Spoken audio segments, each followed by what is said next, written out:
लोगों रिसीट और पेमेंट पढ़ रहे थे, एक्सपेंसेस इनकम पढ़ रहे थे, बैलेंस शीट में लायबिलिटी और एसेट पढ़ रहे थे, ठीक है। अब रिसीट का मतलब है पैसा आना, पेमेंट का मतलब है पैसा जाना, एक्सपेंडिचर इनकम, लायबिलिटी एसेट। तो अब देखो पैसा किस किस चीज में आ सकता है हमारा, एक तो इनकम में आ सकता है और पैसा आ सकता है लायबिलिटी में, ठीक है।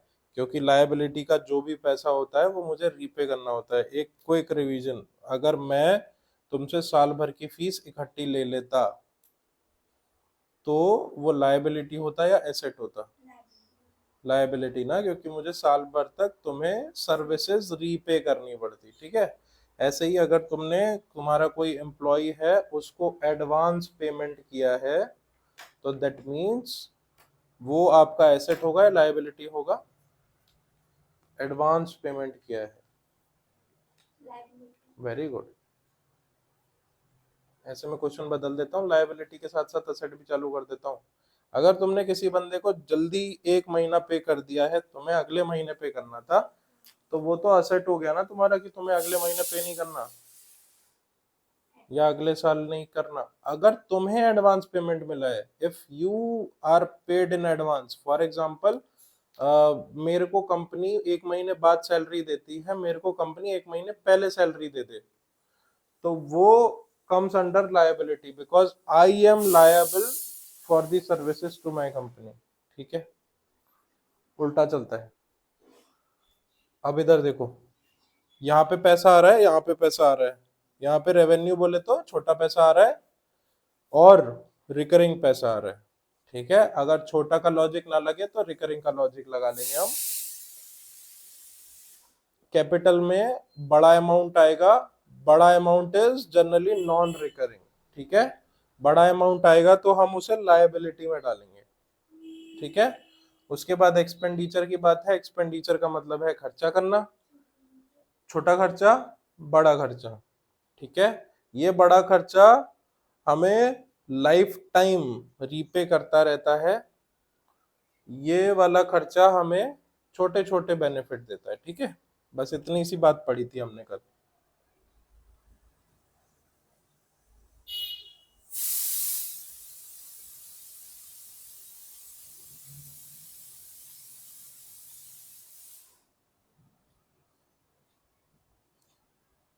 अच्छा, अब देखो, अब हम लोगों ने रिसीट और पेमेंट का हम एंट्रीज देख रहे थे, तो एंट्रीज में एक चीज बताना, ये जर्नल और स्पेसिफिक समझ आया था। जर्नल का मतलब है जो जर्नली कोई भी पैसा आता है, ठीक है। स्पेसिफिक का मतलब any specific amount for a specific work, ठीक है।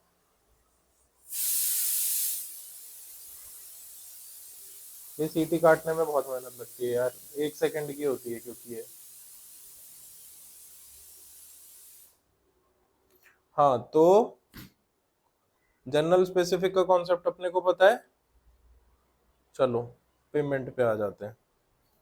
पेमेंट क्या कहता है भाई, सबसे पहले तो बॉट डाउन होता है ये, हाँ ठीक है। अभी बैंक ओवरड्राफ्ट तुम्हें बताता हूँ क्या होता है। अब देखो, तुम पेमेंट देख रहे हो और इसमें बाय सैलरी है। बाय सैलरी का मतलब क्या है, इधर जो सैलरी लिखी हुई आ रही है पेमेंट्स में, वो ठीक है। सैलरी कौन सी है ये?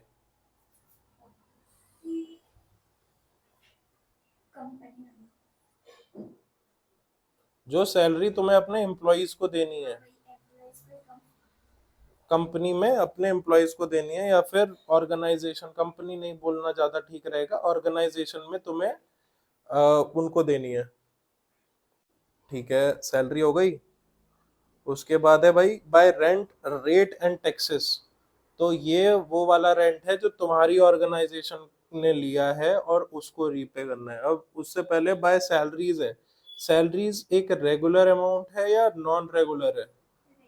रेगुलर है और छोटा अमाउंट है, ठीक है। तो छोटा amount comes under expenditure, payment हो रहा है और छोटा हो रहा है, ठीक है। उसके बाद है भाई, ये प्रीवियस ईयर करंट ईयर दोनों ही लिख रहे हैं हम अभी, bye rent, rate and taxes. Rent भी रिकरिंग, उसके साथ जो टैक्सेस है वो भी रिकरिंग। अगर टैक्स इस साल टैक्स स्लैब जैसे सैलरीज पे है ना, तो सैलरीज पे जैसे हम लोग 25% टैक्स स्लैब में आते हैं, अब हम लोग कम में आ रहे हैं या ज्यादा में आ रहे हैं, तो उस केस में हमें क्या देखना पड़ेगा, टैक्सेस दोबारा से रिवाइज करके अपनी सैलरी काउंट करनी पड़ेगी, ठीक है, और हमारी सैलरी कम हो जाएगी खामखा। फिर उसके बाद ये ठीक है, ये किस में आएगा वैसे सैलरीज वाला, एक्सपेंडिचर में ना, वेरी गुड। उसके बाद है भाई बाय प्रिंटिंग एंड स्टेशनरी, छोटा खर्चा, कम्स अंडर एक्सपेंडिचर। अब देख रहे हो जर्नल एक्सपेंसेस आ गए, अब बताओ जर्नल एक्सपेंसेस किस में आएंगे, जर्नल जर्नल।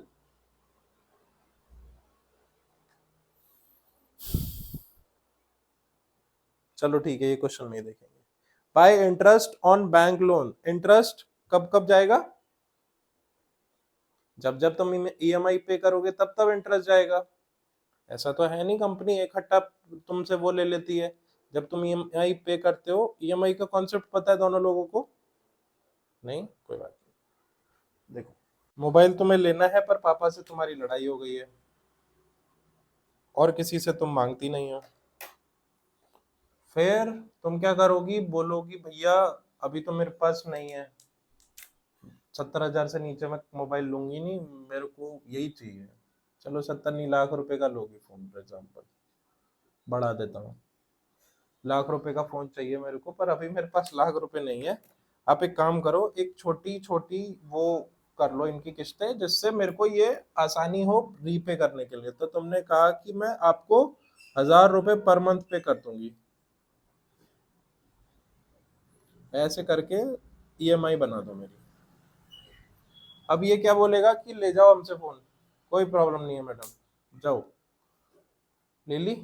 अब नेक्स्ट मंथ तुम्हारे पहले मंथ की तारीख में आ जाएगा ये 1,000 रुपए, अब ये तुम्हें पे करना है, फिर नेक्स्ट मंथ फिर 1,000 रुपए, फिर ऐसे करके 11 महीने लेगा वो तुमसे, 11 मंथ्स। इसका मतलब उसने कितना पैसा तुमसे लिया, 1,10,000, तो ये जो 1,01,000 लेगा यार, ऐसे क्या करते हो, ओ सॉरी सॉरी सॉरी, ये 10,000 होगा, 1,10,000, 1,10,000 तुमसे लेगा, ठीक है। तो ये जो एक्स्ट्रा तुमने 10,000 पे किया है, दैट इज इंटरेस्ट। अगर हम लोग घर वालों से पैसे ले लेते तो हमें ये इंटरेस्ट नहीं देना पड़ता, ताने मिलते चलेगा, पैसे नहीं जाते, ठीक है। फॉर एग्जाम्पल मैंने बाइक ले ली, मैंने कहा नहीं नहीं अब मैं कमाने वाला हो गया हूँ, मैं कैसे कैसे घर से मांग लूंगा, 3 साल मैंने ईएमआई भरी, उस पर मैंने 60,000 एक्स्ट्रा पे किया, तो 60,000 इज इंटरेस्ट, इतना घर वालों से ले लेता, थोड़े ताने ही तो देते, ताने पर, ठीक है, कुछ कुछ लोग ताने नहीं खाते, वो लोग पैसे पे कर देते हैं। तो ये है ईएमआई का कॉन्सेप्ट, ठीक है। अब ईएमआई का जो इसने एक एक्स्ट्रा ईएमआई ली ना, कुछ कुछ लोग ना ईएमआई को बढ़ा के ही लेते हैं, जैसे उसने ये 10,000 डिवाइड बाय 10 कर दिया, एक एक हजार आ गया, तो वो क्या करेगा कि हर महीने 11,000 आपसे पैसे लेगा, ऐसे करके अब उसने 10 मंथ की ले लेगा, तो वो 1,10,000 ले लेगा आपसे पैसे, ठीक है। अब ये बताओ ये इंटरेस्ट जो आया, ये रेगुलर दे रहा हूं मैं, है ना, रेगुलर दे रहा हूँ, मतलब ये किस में आ जाएगा मेरा, इसमें आ जाएगा ना, एक्सपेंडिचर में। अब देखो इलेक्ट्रिसिटी चार्जेस, हर महीने इलेक्ट्रिसिटी का बिल आता है, एक्सपेंडिचर। उसके बाद है भाई तुम्हारा audit fees, audit fees expenditure में आनी चाहिए, पर इसको आगे देखेंगे। टूर्नामेंट एक्सपेंडिचर, सीधा सीधा एक्सपेंडिचर लिखा हुआ है, एक्सपेंडिचर में डाल दो। बाय वेजेस, वेजेस भी अपन को रेगुलर देने पड़ते हैं फैक्ट्री के एम्प्लॉइज को।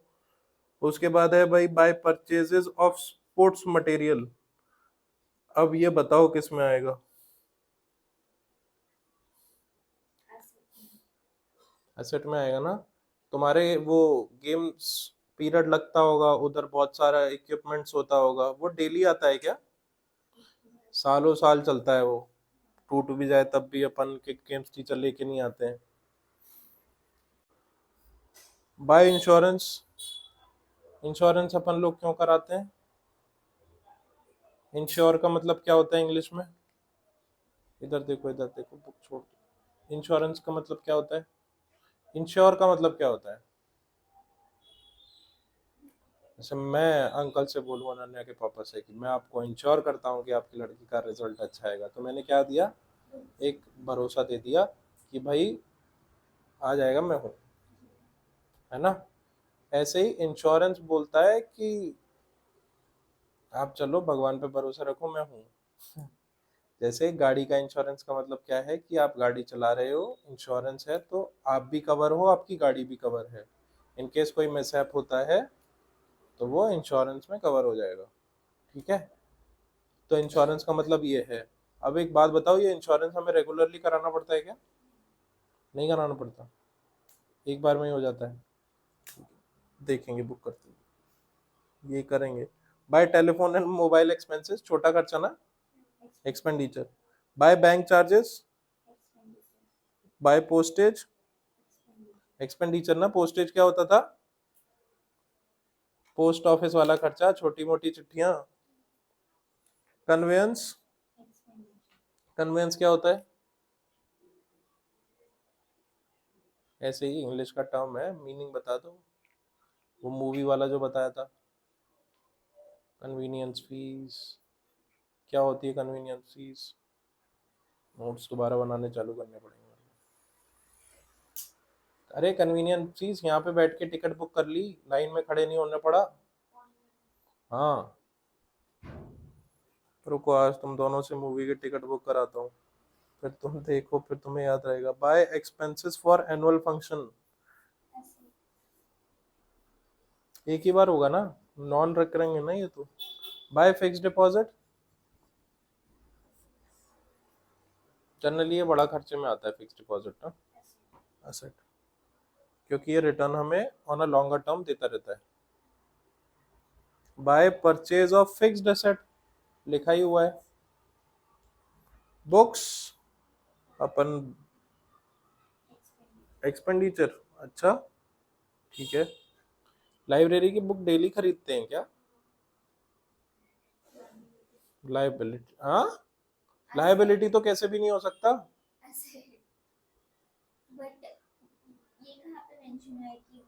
अगर रेगुलर मैगजीन्स वगैरह लिखा होता ना तो हम डाल देते, बाकी आगे क्वेश्चन में देखेंगे कि मैगजीन या बुक किस में डाला है।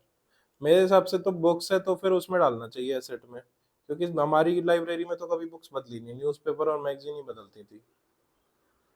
बुक्स तो एक बार आई थी, वही चल रही थी। फर्नीचर, बिल्डिंग, ये तो सब एसेट में आ जाएगा ना, एक बार बनवाया छोड़ दिया। उसके बाद है भाई इन्वेस्टमेंट्स, इन्वेस्टमेंट्स किस में आएगा?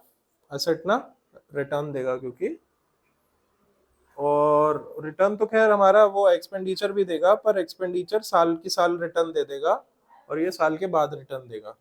ठीक है। एक चीज और है इंपॉर्टेंट यहाँ पे समझने वाली, कि ये जो अपना बेनिफिट देता है वो करंट ईयर में ही दे देता है।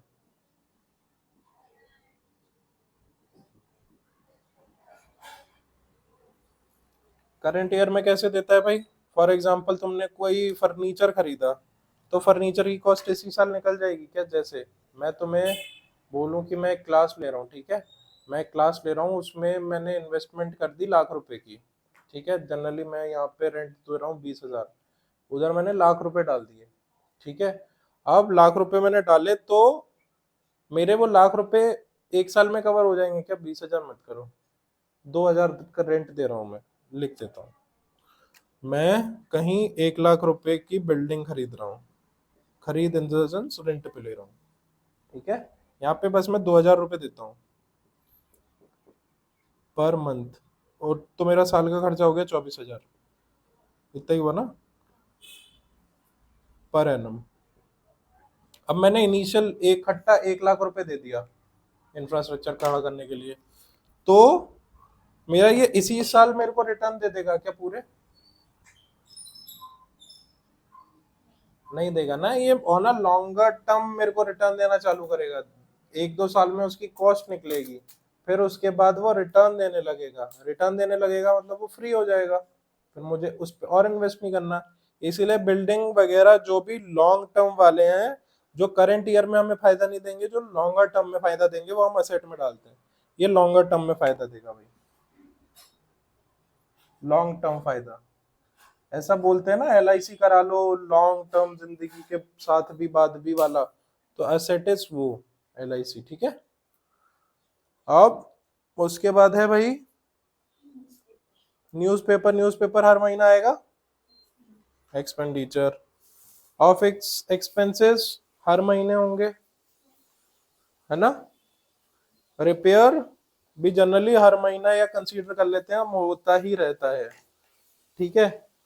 अब एक चीज देखो, एक इंपॉर्टेंट चीज, कुछ नहीं है,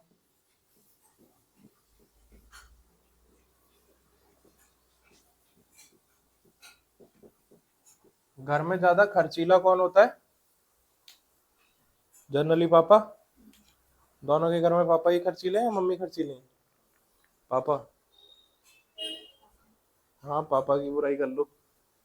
लड़कियां मम्मी से ज्यादा क्लोज होती है ना, तो मम्मी की बुराई नहीं करती। नहीं, पापा ही करते हैं, ठीक है। पापा इज डेफिसिट, मम्मी इज ये सरप्लस। एग्जांपल देता हूँ, देखो तुम्हारे घर में, चलो तुम्हारे घर में नहीं, एक्स के घर में, एक्स का नाम दे देता हूँ कुछ, क्या दो बताओ, जल्दी बताओ, कोई भी नाम बताओ, कुछ भी चलेगा, नो जेंडर बायसनेस, बताओ।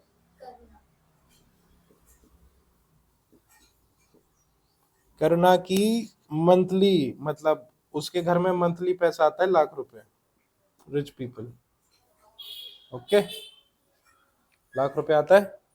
अब पापा ने उड़ा दिया। पापा ने क्या किया, एक मंथ ₹1,50,000 उड़ा दिए। 1,00,000 सैलरी से, 50,000 क्रेडिट कार्ड से,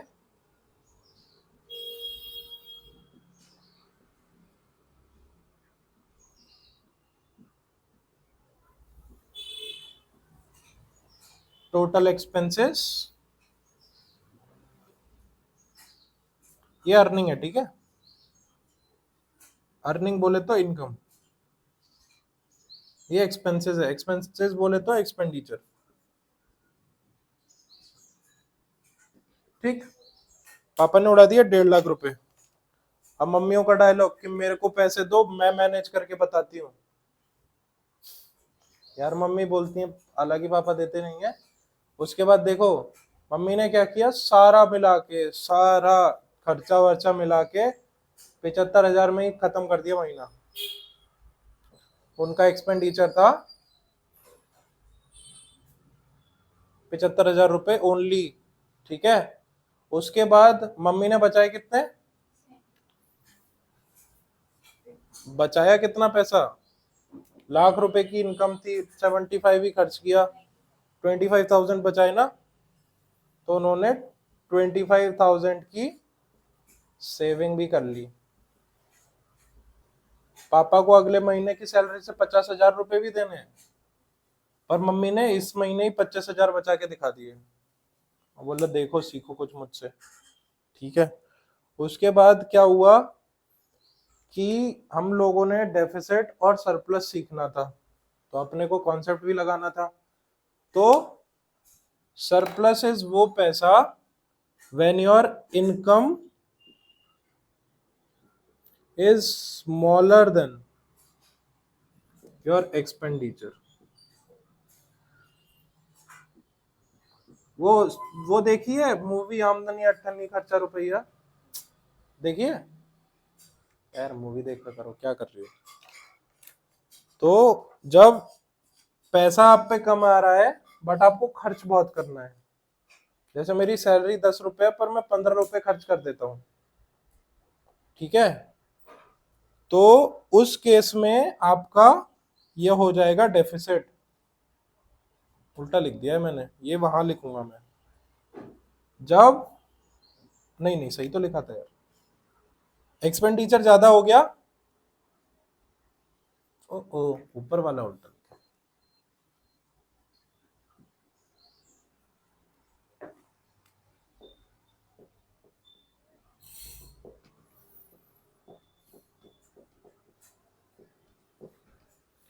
अगर आपकी इनकम कम है, एक्सपेंडिचर ज्यादा है, ठीक है, जनरली इनकम ठीक ही रहती है, एक्सपेंडिचर ही हम लोग बढ़ा देते हैं, तो अपन आ जाते हैं डेफिसिट में।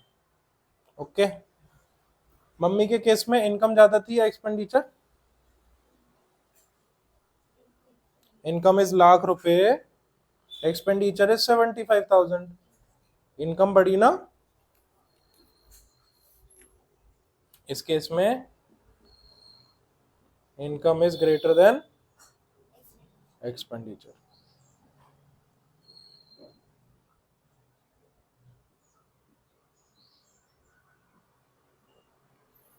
तो जब भी हमारा एक्सपेंडिचर बड़ा हो जाएगा तो हमारा पापा वाला केस होगा, डेफिसिट को अपना अपन याद करेंगे डैडी से, पापा लोगों को डैडी भी बोल लेते हैं ना, D for deficit, D for daddy, S for surplus, S for super mummy. Okay,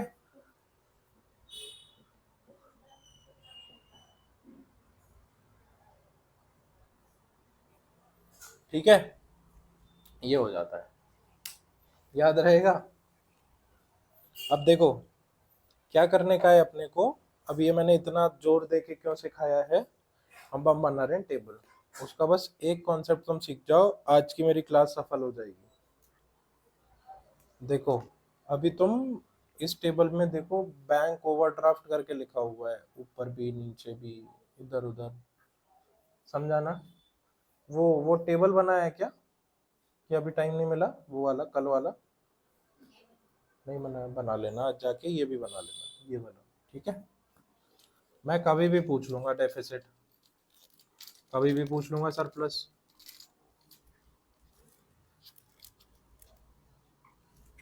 चलो सुपर मम्मी वाला लिखा रहने देता हूँ, जैसे एटलीस्ट वो तो कर लोगे, ठीक है।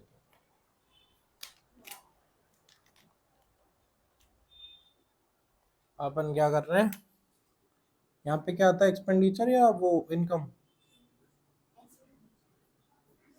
डी आर,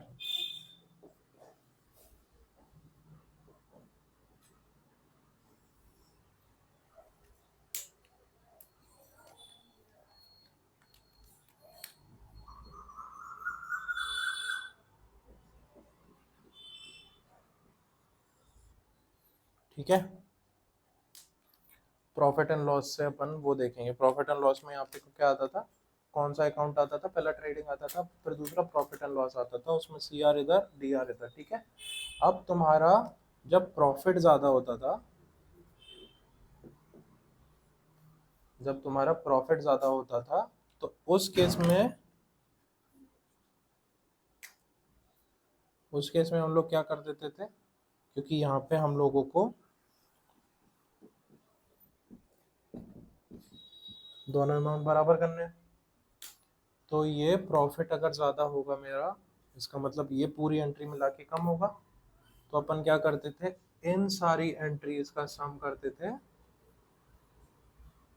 इन सारी एंट्रीज का सम करते थे, इसको सम ऑफ एक्सपेंडिचर मान देता हूँ, इसको सम ऑफ इनकम मान देता हूँ। ओके, फिर अपन क्या करते थे, अपन ये करते थे कि इनकम बड़ी है तो एक्सपेंडिचर से माइनस कर देते थे, और यहाँ पे लिख देते थे, क्या लिखते थे, नेट प्रॉफिट ना, नेट प्रॉफिट लिखते थे, यहाँ पे अपन लिख देते थे नेट प्रॉफिट। सो ये हमारा ये दोनों बराबर हो जाते थे। सेकंड केस, सेकंड केस लाल से लिख रहा हूँ और ब्लू से कंक्लूड करूंगा, उस केस में क्या होता था, हमारा जो लॉस है, आपने डी आर ज्यादा कर दिया, डेबिट ज्यादा कर दिया, तो लॉस आपका बहुत ज्यादा बढ़ गया, लॉस ज्यादा बढ़ गया, इसका मतलब प्रॉफिट यहाँ पे हो गया कम, तो यहाँ पे पूरा हम सम करेंगे, सम ऑफ एक्सपेंडिचर, पूरा हम सम करेंगे, सम ऑफ इनकम, फिर अपन यहाँ पे क्या कर देंगे, सम ऑफ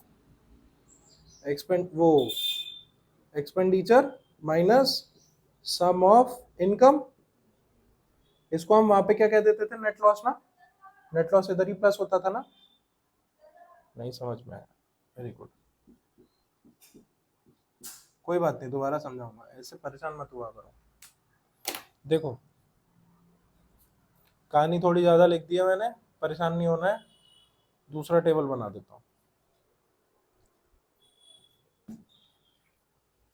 सौजन्या लोड क्यों लेती हो, मैं दोबारा बता दूंगा यार, ऐसे परेशान नहीं होना है।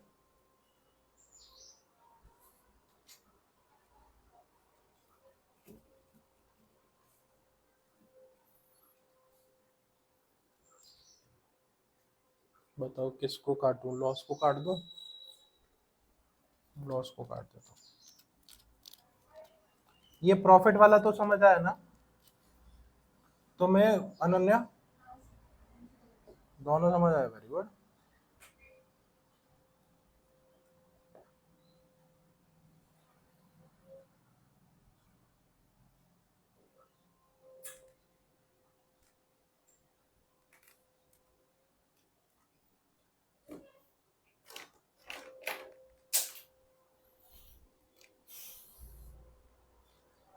इस केस में क्या था, आपका प्रॉफिट ज्यादा था, प्रॉफिट ज्यादा है, तो हमने पूरा सम किया प्रॉफिट का, पूरा सम किया लॉसेस का, इन दोनों को माइनस कर दिया, नेट प्रॉफिट ऐड कर दिया, तो वो बराबर हो गया।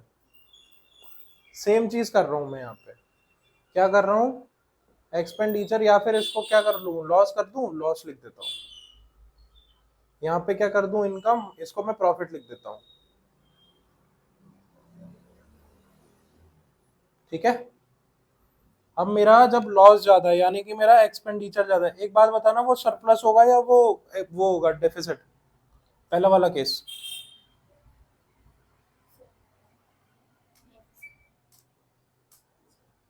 सरप्लस होगा ना, सरप्लस क्यों होगा, इनकम ज्यादा है, मम्मी वाला केस। चलो सरप्लस डेफिसिट नहीं आया, कोई बात नहीं, तो मैं वो भी बता दूंगा। नहीं आया ना, सोचो, सोचो, टाइम दिया तुम्हें, सोचो।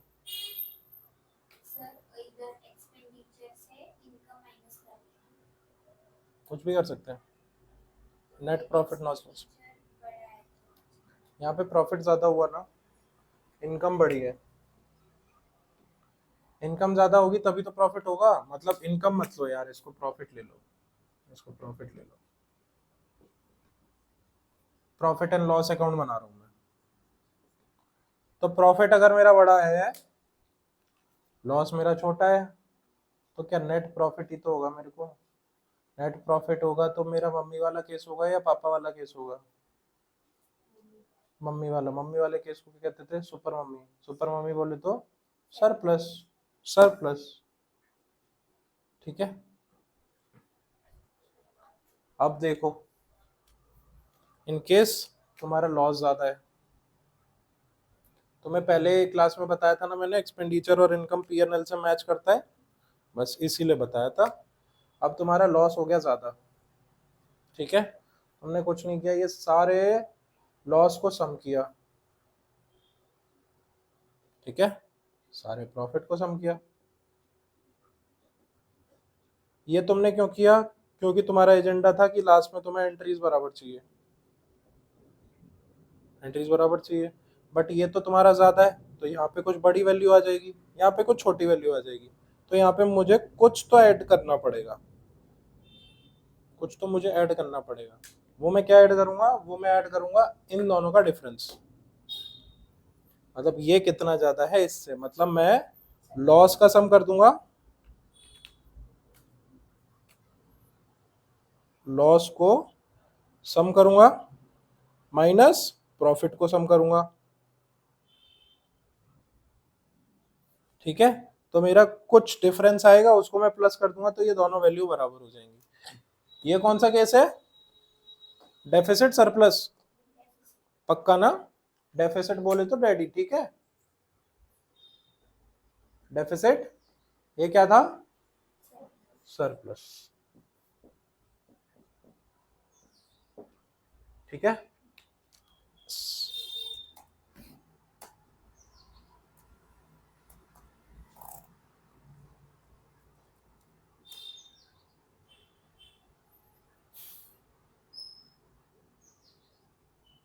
अब देखो, बहुत बढ़िया सी चीज दिखाता हूँ। पेज नंबर 68 देख रहे हो ना?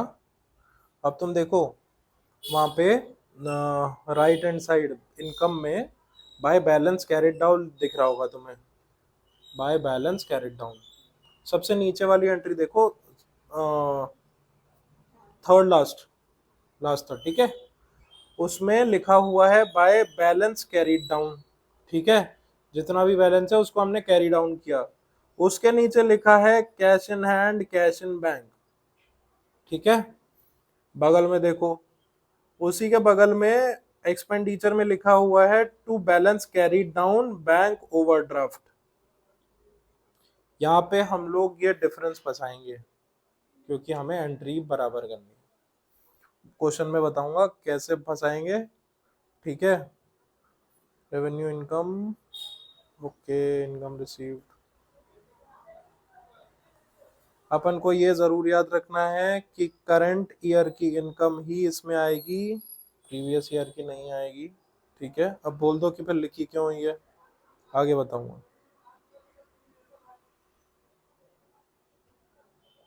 एक चीज और, ये जो सरप्लस और डेफिसिट होता है, ये नेट प्रॉफिट और नेट लॉस जैसा ही होता है ना? थोड़ा थोड़ा नेट प्रॉफिट नेट लॉस जैसा दिखाना। तो इसके बगल में अगर मैं नेट प्रॉफिट लिख दूं, कोई दिक्कत होगी? नहीं होगी। हालांकि लिखना नहीं चाहिए मुझे, पर तुम्हें समझाने के लिए, जिससे तुम्हें दूसरा कॉन्सेप्ट समझने में मेहनत ना लगे, जो तुमने पढ़ा है बस उससे रिलेट कर लो। तो इसको मैं नेट लॉस कह सकता हूँ ना, और इसको, तुम्हारे सरप्लस को मैं नेट प्रॉफिट कह सकता हूँ ना। तो मुझे एक बात बताओ, जब तुम कैपिटल लिखते थे तो कैपिटल में से नेट लॉस माइनस करते थे और नेट प्रॉफिट प्लस करते थे ना, क्योंकि उतनी ही पैसा तुम्हारा इन्वेस्टर का या तो बढ़ा है नेट प्रॉफिट के केस में, नेट लॉस के केस में वही पैसा कम हुआ है, ठीक है। माइक चल रहा है? तो उतना ही पैसा गया है। तो अपने को ये जो सरप्लस है और डेफिसिट है, ये किस में प्लस या माइनस करना होगा, असेट में या लायबिलिटी में?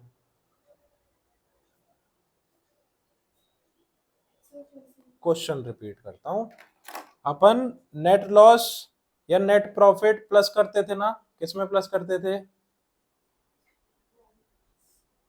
कैपिटल में। हाँ, लायबिलिटी के under capital, capital of investors, उसमें से प्लस और माइनस कर देते थे ना। तो अब आना, सरप्लस और डेफिसिट अपन किस में से प्लस या माइनस करेंगे? लायबिलिटीज में से। बस इतना सही कॉन्सेप्ट था। चलो जर्नल, रुको रुको, जर्नल डोनेशन लेता हूं मैं। डोनेशन और स्पेसिफिक डोनेशन। एक तो जनरल डोनेशन है, जो रेगुलर तुम्हारा कोई एनजीओ है, एनजीओ में एक जनरल डोनेशन आती है पूरी, मतलब 10 लाख रुपए तुम्हें अब मिलते ही हैं फॉर योर रेगुलर एक्सपेंसेस, ठीक है। That is general donation. अब जनरल डोनेशन तुम्हें बार बार मिल रही है, बार बार मिल रही है, बार बार मिल रही है। तो जनरल डोनेशन मतलब पैसा आया, पैसा आया मीन्स इट इज रिसीट। हाँ हाँ, स्टेप बाय स्टेप चलेंगे। It is receipt. रिसीट किस में आती है भाई, ये बताओ पहले मुझे। पैसा आ रहा है, किस में आएगा? एक्सपेंडिचर इनकम, किस में आएगा? इनकम। उधर लायबिलिटी है एसेट, लायबिलिटी ना, पक्का ना? यहीं पे मैं डोनेशन की जगह एक्सपेंसेस लिख रहा हूं। एक्सपेंसेस का मतलब एक्सपेंडिचर ही होता है भाई। जनरल, जनरल एक्सपेंसेस अगर मैं लिख रहा हूं, पैसा मैं खर्च कर रहा हूं फॉर जनरल पर्पस, जो मैं हर महीने करता हूं, तो ये किस में आएगा? एक्सपेंडिचर ना। और अगर मैं स्पेसिफिक एक्सपेंस कर रहा हूं, ये किस में आएगा?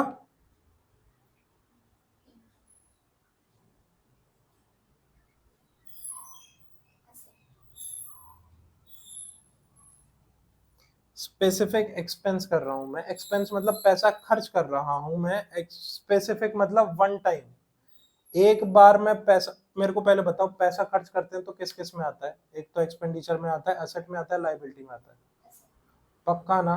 तो लाइबिलिटी कैसे वर्ड आ रहा है दिमाग में? यहाँ पे असेट ही हो सकता है ना, तो कंफ्यूज करूंगा ना मैं तुम्हें यार, पेपर में भी तो कंफ्यूज करेगा, पेपर भी तो कंफ्यूज करेगा, असेट आएगा इधर। क्योंकि आपने कल ही बताया था कि अगर एक्सपेंडिचर आया तो बस दो ही देखने हैं, हाँ बस, करेक्ट।